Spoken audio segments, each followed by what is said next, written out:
사도신경함으로 3월 28일 영화부 예배를 하나님께 드리도록 하겠습니다. 전능하사 천지를 만드신 하나님 아버지를 내가 믿사오며 그 외아들 우리 주 예수 그리스도를 믿사오니 이는 성령으로 잉태하사 동정녀 마리아에게 나시고 본디오 빌라도에게 고난을 받으사 십자가에 못 박혀 죽으시고 장사한 지 사흘 만에 죽은 자 가운데서 다시 살아나시며 하늘에 오르사 전능하신 하나님 우편에 앉아 계시다가 저리로서 산자와 죽은 자를 심판하러 오시리라.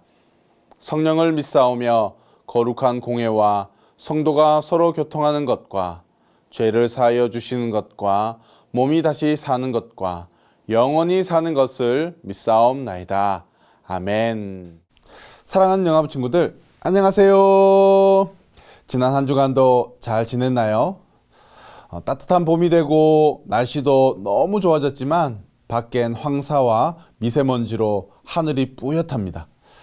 콧물 흘리는 친구, 열나는 친구도 있는데 하나님께서 아픈 우리 친구들을 깨끗하게 낫게 해주시기를 목사님이 기도할게요. 그럼 오늘도 7가지 예배 규칙 잘 지키면서 하나님께 최고의 예배를 드릴 수 있기를 소망하며 우리 다 함께 찬양 드리겠습니다.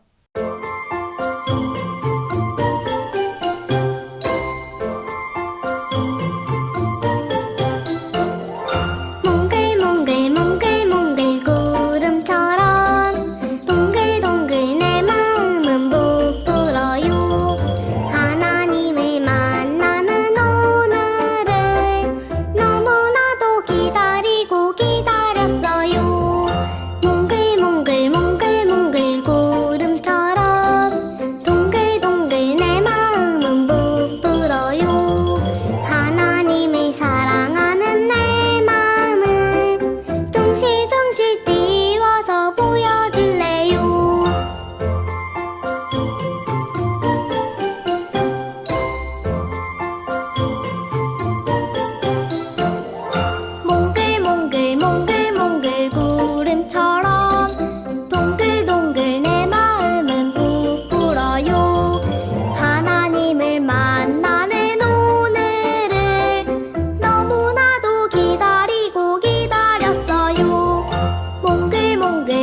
사랑과 은혜가 많으신 하나님 아버지, 오늘도 주일을 맞아 하나님께 예배드리게 하심을 감사합니다. 죄로 인해 죽을 수밖에 없는 우리들이었지만 예수님의 십자가 사랑으로 우리를 구원해 주시니 이 얼마나 감사한지요. 특별히 이번 주는 예수님의 십자가를 묵상하는 고난주간입니다. 고난주간 특별기도회와 영아부 특별활동북을 통해서 하나님과 더욱 가까워지는 시간 되게 하여 주시옵소서. 하나님, 사랑하는 대형교회와 좋은 담임 목사님을 위해 기도합니다. 우리 대형교회가 울산을 성시화하고 시대를 감당하는 교회, 하나님이 자랑하시고 세상 사람들이 존경하는 성도들로 세워가는 바로 그 교회가 되게 하여 주시옵소서. 이 일을 위해 담임 목사님께 넘치는 영감을 부어주시고 목사님의 선포되는 말씀을 통해 많은 사람들이 변화받고 복된 인생을 살아가게 하여 주시옵소서. 또한 영아부를 통해 은혜 받게 하시니 감사합니다. 권두건 목사님의 말씀이 하나도 땅에 떨어지지 않게 하시고 우리들의 좋은 마음에 뿌려져서 30배, 60배, 100배 열매 맺게 하여 주시옵소서. 감사드리며 이 모든 말씀 우리를 구원하신 예수님 이름으로 기도드립니다. 아멘. 오늘 함께 나눌 하나님의 말씀은 마가복음 11장 1절에서 11절까지의 말씀인데요. 우리 9절과 10절 말씀만 함께 읽도록 하겠습니다. 호산나 찬송하리로다 주의 이름으로 오시는 이여 찬송하리로다 오는 우리 조상 다윗의 나라여 가장 높은 곳에서 호산나 하더라. 아멘. 목사님을 따라합니다. 하나님은 항상 선하시고 늘 나와 함께 하십니다. 오늘은 예루살렘으로 입성하신 예수님이라는 제목으로 말씀을 나누려고 해요. 사랑하는 영아부 친구들, 오늘이 무슨 주일인지 아는 친구 있나요? 오늘은 종려주일이에요. 종려주일은 예수님께서 부활하신 것을 기념하는 부활절 한 주 전 주일을 종려주일로 지킨답니다. 예수님께서 나귀를 타시고 예루살렘에 들어가실 때 많은 사람들이 종려나무 가지를 이렇게 흔들며 예수님을 환영하고 기뻐했던 것을 생각하는 날이에요. 어느 날 예수님께서 2명의 제자에게 말씀하셨어요. 저기 건너편 마을에 가면 지금까지 아무도 타본 적 없는 새끼 나귀 한 마리가 줄에 묶여 있는데 그 나귀를 가지고 오너라. 만약 누군가가 왜 나귀를 가져가냐고 묻거든 예수님께서 쓰시겠다고 하면 나귀를 줄 것이라고 예수님이 알려주셨어요. 예수님의 말씀에 따라 제자들은 건너편 마을로 갔어요. 그런데 진짜 예수님의 말씀처럼 새끼 나귀가 줄에 묶여 있는 거예요. 너무나 신기했던 제자들이 줄을 풀어 나귀를 가져가려고 하는데 주인이 나타나 왜 나귀를 가져가냐고 물었습니다. 제자들은 예수님이 가르쳐 주신 대로 예수님께서 쓰시겠다고 하십니다 라며 말했어요. 그러자 나귀의 주인은 나귀를 흔쾌히 내어 주었답니다. 제자들이 끌고 온 나귀를 타고 예수님께서 예루살렘 성으로 이렇게 들어가시자 사람들이 종려나무 가지를 흔들며 호산나라고 외쳤어요. 호산나라는 말은 우리를 구원해 주세요 라는 의미예요. 하지만 5일 뒤 예수님이 재판받으실 때에 예수님을 이렇게 환영했던 사람들이 오히려 예수님을 십자가에 못 박으라고 소리쳤답니다. 그래서 종려주일은 기쁘기도 하지만 슬픈 날이기도 해요. 사랑하는 영아부 친구들, 예수님께서 타고 오신 이 나귀는 어떤 능력이 있는 특별한 나귀가 아니라 그저 길가에 매여 있는 누구도 타보지 않은 어린 나귀였답니다. 그러나 예수님께서 선택하시고 나귀 등에 타시자 왕 중의 왕이신 예수님을 태우는 아주 특별한 나귀가 되었어요. 하나님께서는 아무도 타보지 않은 어린 나귀처럼 우리 친구들을 선택하셔서 하나님의 자녀로 부르셨어요. 우리에게 특별한 능력이 있어서가 아니라 하나님께서 우리를 너무나 사랑하셨기 때문이에요. 예수님은 모든 왕 중에 왕이시고 우리를 죄에서 구원해 주신 하나님의 아들이에요.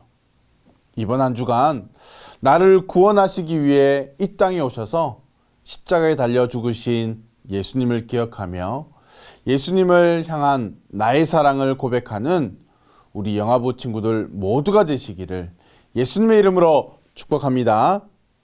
예수님의 이름으로 축복합니다. 아멘. 우리 부모님들과 함께 말씀을 나누도록 하겠습니다.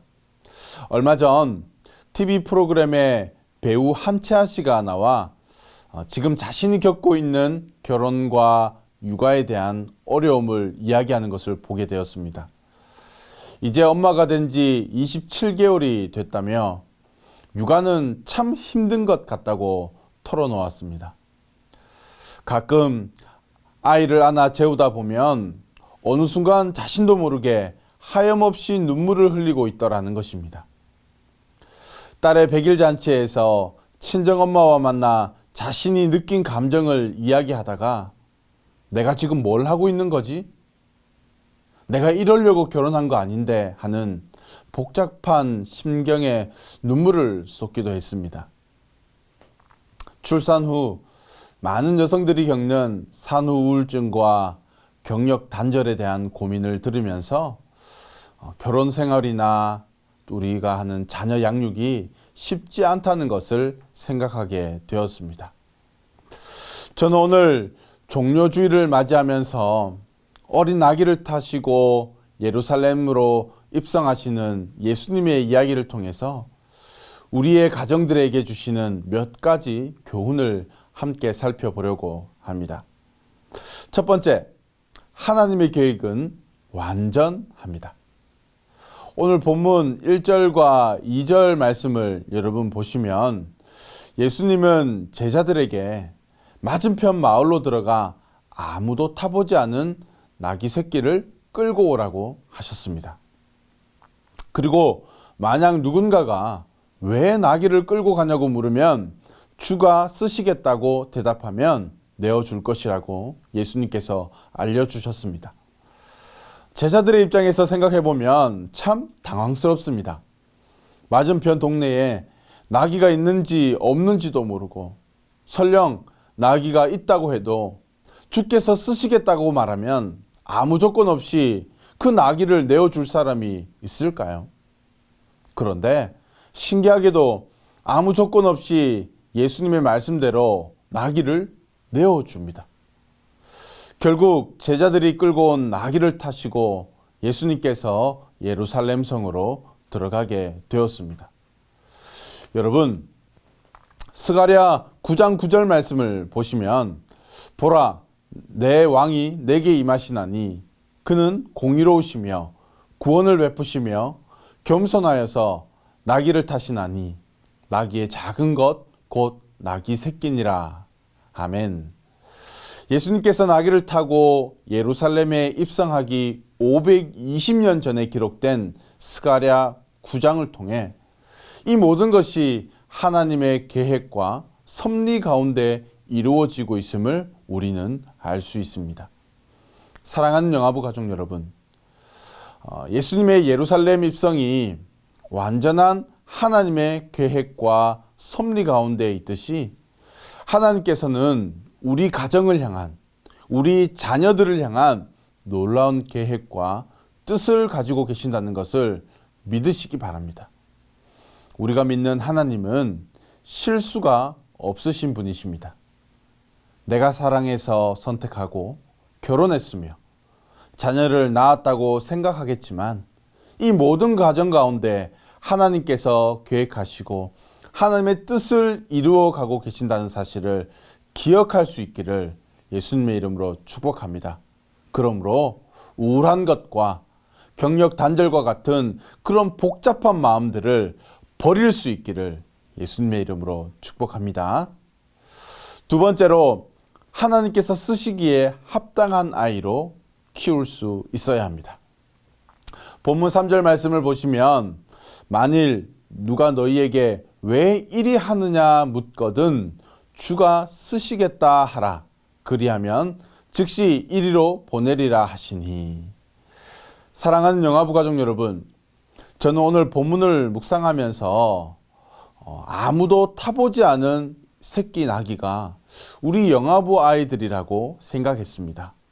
그리고 아직 때묻지 않는 우리 아이들이 예수님께서 쓰시겠다고 내어달라고 하면 나귀의 주인처럼 순종하는 마음으로 내어드리는 것이 세상의 어떤 것보다 가장 큰 인생의 성공이 아닐까 생각하게 되었습니다. 비록 아무도 관심 가져주지 않는 어린 나귀였지만 예수님께서 타시자 왕 중의 왕이신 예수 그리스도를 모시는 특별한 나귀가 되었던 것처럼 우리의 자녀들이 예수 그리스도를 모시고 살아가는 특별한 인생이 되기를 축복합니다. 그런데 여러분, 이 세상이 만만치가 않습니다. 며칠 전 울산교육청은 초등학교 5학년, 중학교 1학년, 고등학교 1학년은 하루 날을 정해서 성교육을 체험하게 한다고 합니다. 그런데 성교육을 받는 곳이 성문화센터라는 곳인데 조금 이상합니다. 그곳에서 남성과 여성 성기 모형으로 학생들을 실습하게 하고 콘돔을 씌우기 실습도 하고요. 오르가즘 느끼는 꿀팁 등을 가르쳐 준다고 합니다. 나아가 이러한 교육은 동성애, 동성혼 등에 대해 차별 금지와 평등함을 편향되게 가르칩니다. 저는 이것을 보면서 너무 화가 났습니다. 그렇다면 여러분, 그리스도인으로서 우리는 어떻게 자녀를 양육해야 할까요? 저는 말씀 속에서 그 답을 찾으려고 합니다. 디모데후서 2장 20절에서 21절에 이렇게 말합니다. 큰 집에는 금그릇과 은그릇뿐 아니라 나무그릇과 질그릇도 있어 귀하게 쓰는 것도 있고 천하게 쓰는 것도 있나니 그러므로 누구든지 이런 것에서 자기를 깨끗하게 하면 귀히 쓰는 그릇이 되어 거룩하고 주인의 쓰심에 합당하며 모든 선한 일에 준비함이 되리라. 아멘. 우리의 연약함을 인정하고 주가 쓰시기에 합당한 아이로 자랄 수 있도록 자기를 깨끗하게 하는 거룩한 하나님의 사람으로 준비되어져야 합니다. 하나님께서 우리에게 원하시는 것은 거룩입니다. 내가 거룩하니 너희도 거룩하라고 말씀하신 하나님의 말씀처럼 말이죠. 사랑하는 영아부 가족 여러분, 2021년 종료주일을 맞이하게 되었습니다. 내일부터는 예수님의 고난을 기억하며 부활절을 준비하는 고난주간이 시작되어집니다. 어린 나귀 한 마리도 놀라운 계획을 가지고 계신 하나님께서 오늘 이 시대를 살아가는 우리의 자녀들을 향한 놀라운 계획을 가지고 계신 줄 믿어야 합니다. 내 생각, 내 판단, 내 기대, 내 계획과 다르다 하더라도 하나님의 말씀은 반드시 이루어진다는 믿음이 우리에게 필요합니다. 이번 한 주간 날 위해 고난받으시고 죽으신 예수님의 은혜를 생각하며 하나님께서 쓰시기에 합당한 가정으로 세워지는 그 은혜가 우리 모든 가정들 가운데 있기를 예수님의 이름으로 축복합니다. 예수님의 이름으로 축복합니다. 아멘. 오늘 들은 말씀을 기억하시면서 너는 시냇가에 심은 나무라 함께 찬양하도록 하겠습니다. 아이들을 품에 꼭 안으시고 함께 찬양 부른 후에 우리 다음 주에도 건강한 모습으로 만나 뵙도록 하겠습니다. 안녕히 계세요.